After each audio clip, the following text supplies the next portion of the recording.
When you look back on that time after that, obviously he won the third fight.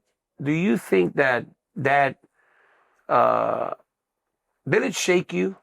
Obviously losing those two fights and then going into that Buckley fight where you knew you're kind of up against it, right? Like, I've lost two in a row to the same guy. He's not the champion anymore, but I know I can work my way back. But when you're walking in there, are you the same Kamaru Usman? Are you still carrying the same confidence against a young guy who's on a run like Buckley was? I'm still the same, but the confidence is hurting. Yeah. Because when all you've ever known is success, and that's not what it's been lately, it's a human trait. It messes with you. But I know who I am on the inside because I built myself. Yeah. No one had to tell me. I go all the way back to junior year when I finally started to learn how to cut weight in high school a little bit. No one had to tell me, hey, you need to go for a run at night because it's going to help your cardio. And not only help your cardio, it's going to help you get that weight down. You know, no one had to tell me that. I just knew that's what you're supposed to do. Okay, I want to be better than everybody. I have to do a little more than everybody. No one had to really tell me that. And so with all of that, me knowing that I built myself to this juggernaut that I felt like in my head, and then now that wasn't, it's being questioned, of course, it starts to mess with you a little bit. Am I still that guy? Am I still that guy? I know I put the work in. I know, when my lady wanted me to just come eat and relax with us. Nah, I'm not going to eat that. You know what? I'm going to go in the garage and get on this Airdyne. Yeah. I'm going to get a little extra in. Yeah. I know I'm still that guy.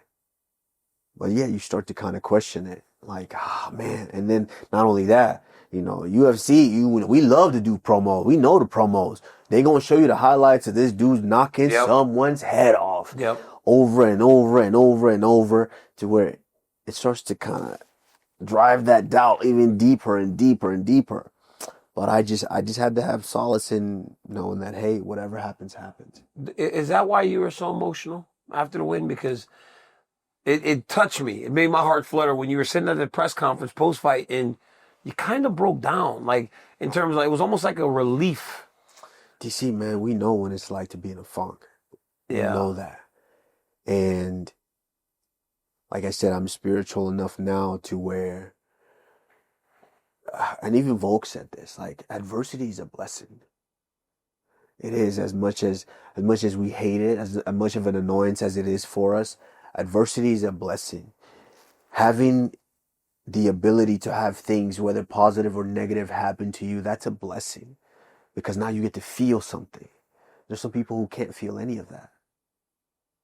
Now, can you imagine going their minds to where they just want to feel the pain of being hit or pinched or punched? As weird as it sounds, they just want to feel that sensation, but they can't feel that. And so adversity is a blessing, to the point where I was just in that moment, just knowing that I had gone through this much adversity. And as a father, the biggest gift for me now is being able to, because kids sometimes they can choose whether they're going to listen to you or not, but they can't ignore the action. Yeah. They can't ignore what you did. They can't ignore the fact that, yes, you dropped 3 and everyone's writing you off like you can't win again. Yeah. They're like, you can't win again. Oh, he's washed. I remember hearing that. Oh, he's washed. And I'm like, I know I'm this guy still. I still put the work in. I know I'm still not going to cut that corner. I still do the work. And so to go out there and have that actually happen, and show that you can still show that you are that guy after so much time. Yeah, it was very, very emotional. And the fact that my daughter wasn't able to be there at that fight too, because that was one of the lessons for you to see that. Yeah. The fact that she wasn't able to be there and feel it, because it's a different electricity when you're there. She's the best too. And yeah, that all of that combination just personally what I'd gone through. Yeah. It was a mountain. When that mountain just gets lifted, even if it's for 5 seconds or 5 minutes that day, Yeah. It came off. So many people don't recognize the struggles that fighters and people in the public eye go through outside of what they see.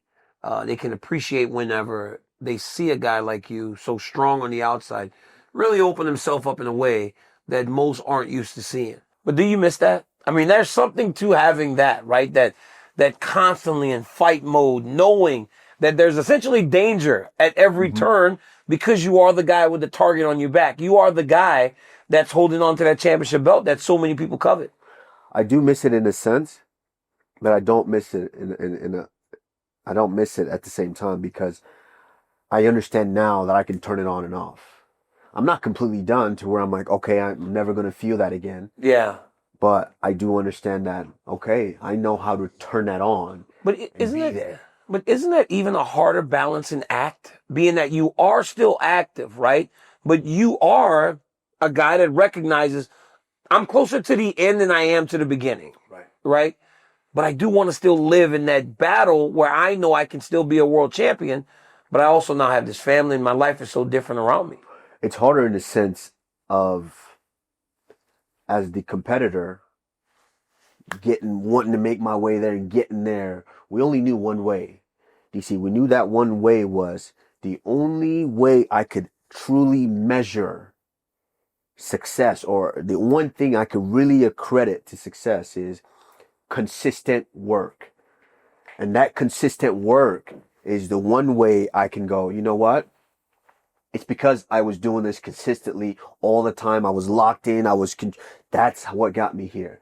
So with now being in this position is now you got a family. Yeah. Now you got to go to tennis practice. Yeah. Now you have to maybe change a diaper. And those things pull you emotionally away from that consistent anxiety, thinking about the next move and fighting and this guy and the next guy. And so it's a tricky one to where it could be more, but also it could be better in the sense of you need that little relaxation, that little mind away from this. So when you get back in this, you are fully aware. You know, you and I both come from a world in wrestling where it's very hard to be the absolute man. And while you are the man, there's always someone bigger, badder at times, right? So in wrestling, you were a multiple-time national champion in a different level. Actually, one. Oh, okay. One time. Multiple-time All-American. All-American. Multiple-time All-American finalist, but a national champion, right? You went to the Olympic level chasing that dream, and you were like one of the fourth or fifth best guys in the world.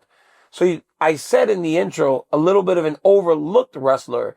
Hard to be overlooked when you have those level of accomplishments, but in wrestling, it is that. But in fighting, something must have clicked for you to become the man that you became on that run to the championship, ultimately putting together one of the greatest win streaks we've ever seen in the UFC.